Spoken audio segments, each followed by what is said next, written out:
And we who follow the Norse faith today aren't Vikings. We are modern people who believe in these ancient beings. We are modern pagans living in a modern world. You're listening to Pagan Mom Podcast. I'm so glad that you're joining me today, and this is a podcast where you can come to indulge in various topics regarding paganism in our modern world, merging present and past. Be sure never to miss an episode by subscribing if you feel so inclined. I'd be very grateful. Thank you. Now let's get on with it. Hello, all you beautiful souls out there, and welcome back to a brand new episode. I'm your host, Pagan Mom, the Modern Vala. This time, I'm going to give you all 11 advices for new as well as old pagans, because everyone can benefit from some advice sometimes, I believe, so let's dive into it.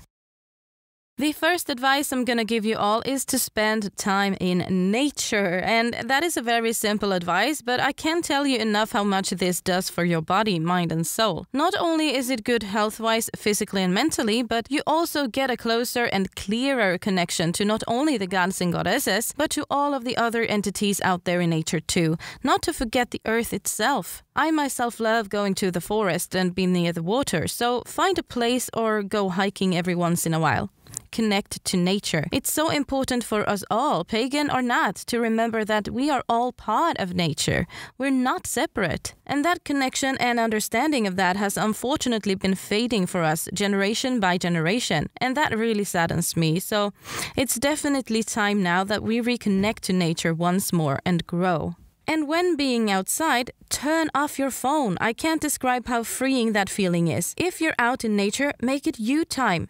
There's really no need for us to be constantly available to others. That creates stress, amongst other things. And stress is really bad for both your health, but it's also a hinder for you to grow spiritually too, in my opinion. So just let nature guide you on your journey. Second advice is that it could be good to write all of your experiences and such down in a journal or something.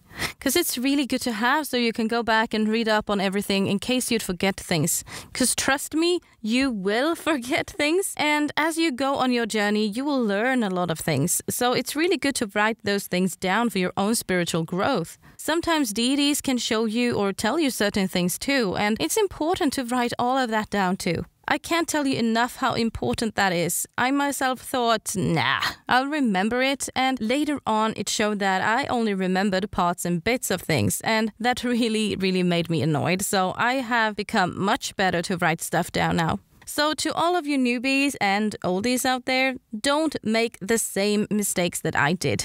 Please.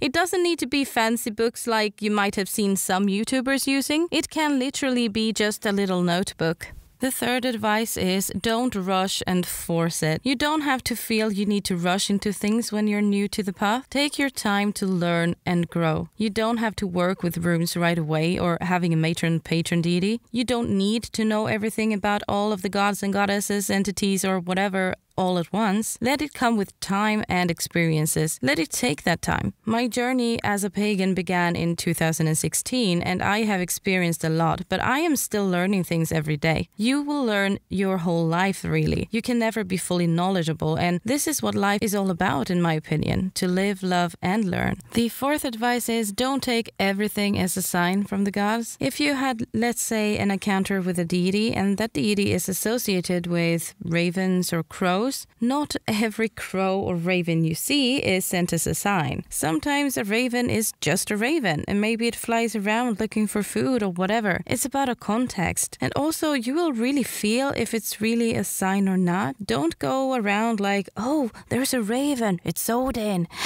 Actually, there's a lot of deities connected to crows and ravens, so I mean, it doesn't even have to be the deity you initially think it is. You need to be a little critical of it and think about it before considering it as a sign.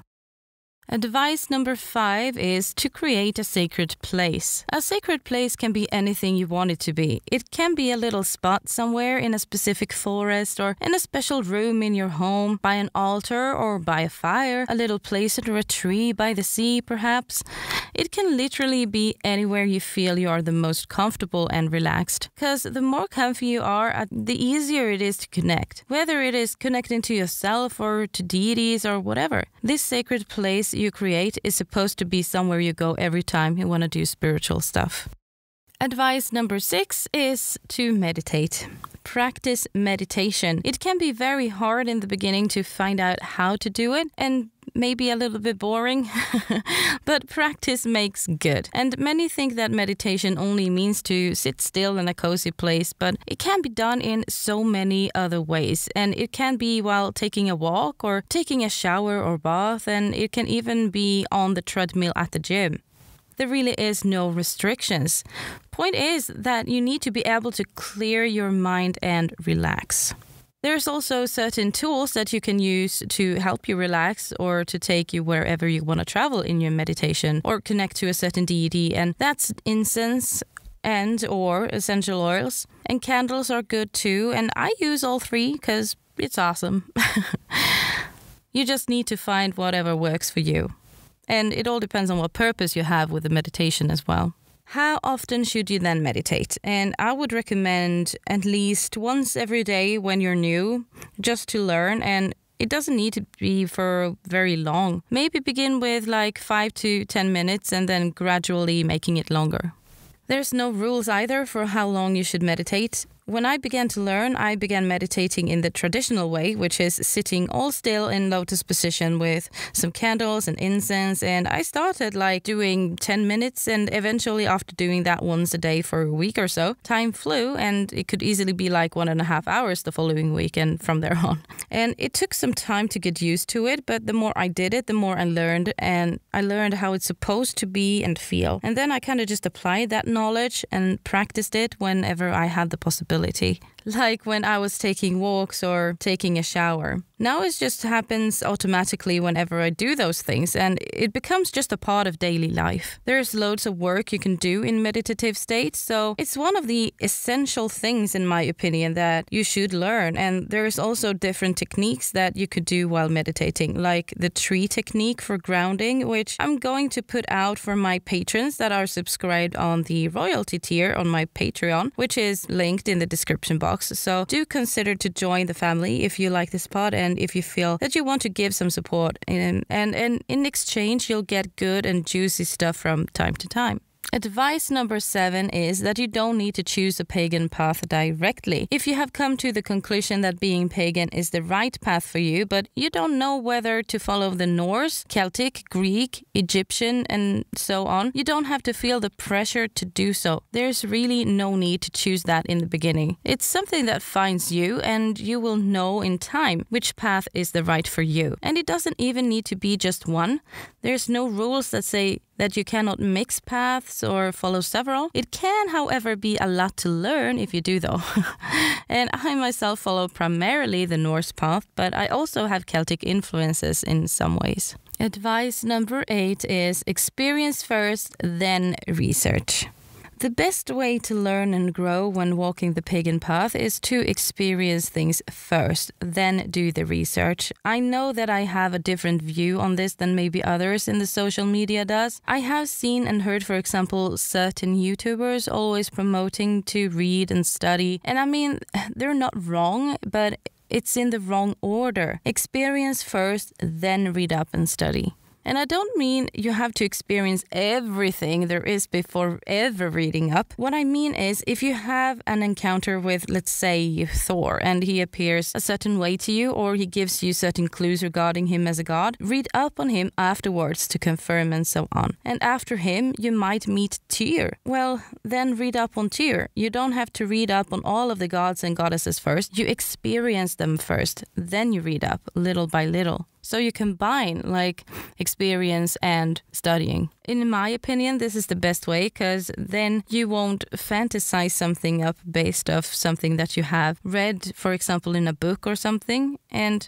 this way you can actually really verify your own experiences too, which is very, very valuable, in my opinion.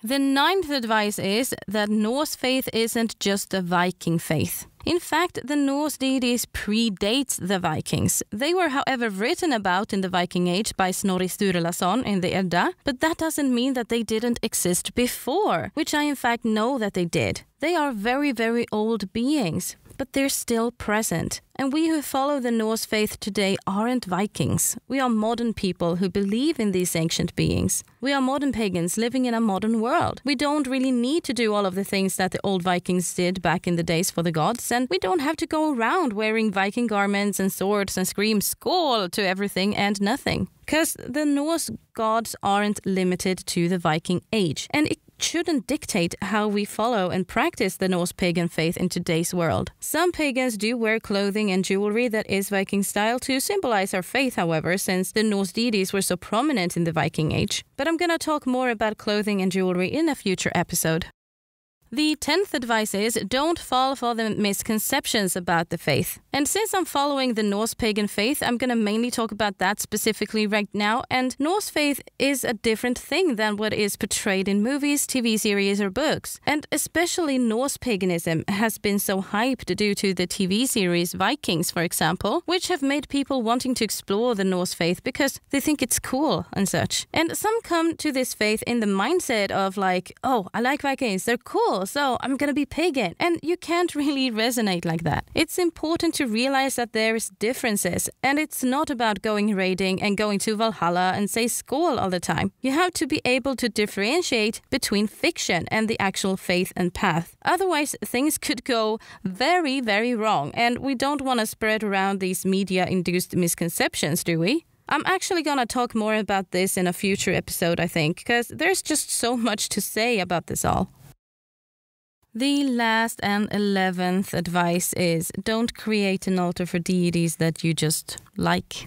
It's not necessary to create an altar for a deity that you're not really connected to just because you want to work them or find them interesting or cool. Only make an altar if you have that specific deity as a matron or patron. But if you walk a specific path, like for example the Norse path, and if you really want to have an altar anyway, make it for everyone then of the deities in that case. And every pagan has their own opinions about this though, and people are allowed to do whatever they want, of course. But as of my own knowledge and from the gods and goddesses, some might not want an altar created if you're not in any way or form connected to them specifically. So to finish off this episode, I just want to say a couple of things. And let me just say, becoming a pagan for me wasn't really a choice per se. It was about embracing and acknowledging. It was more remembering who and what I am, and also remembering the ancient ones. So the only choice I had with it all was really to embrace myself and all that comes with it. And I chose to embrace it. I chose to embrace and acknowledge the ancient ones, and I chose to embrace many things about myself that I had just chosen to not believe or even acknowledge before, as for example my clear abilities and such too.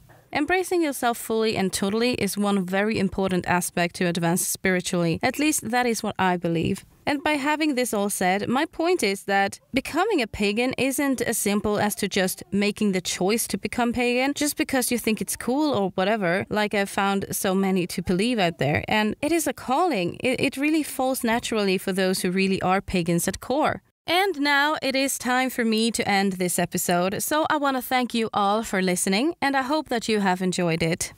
I want to say a big special thank you to my new patrons on Patreon, Natasha and Anthony. A warm welcome to the family, both of you, and I am so grateful to have you here. It means the world to me to have you on board the Longship, and you are the first patrons in the family, and I'm so honored to have you here, so I'm gonna take a little sip of mead to you guys. Skål! Also, do check out my new Instagram, which is Pagan Mom Pod. And if you want to be a part of the family and go on board my Longship, do consider to become a patron on Patreon. There's loads of tiers to choose from, and I'd be very happy to have you joining into my mission to bring back the Norse faith so that it will once again rise in our modern world. There are some good little benefits in all of the tiers as well that you can have if you want to show your support. All the links can be found in my link tree, which is linked in the description box. Don't forget to subscribe or follow this podcast if you like it. That way you will never miss an episode. And again, thank you so very much for being here.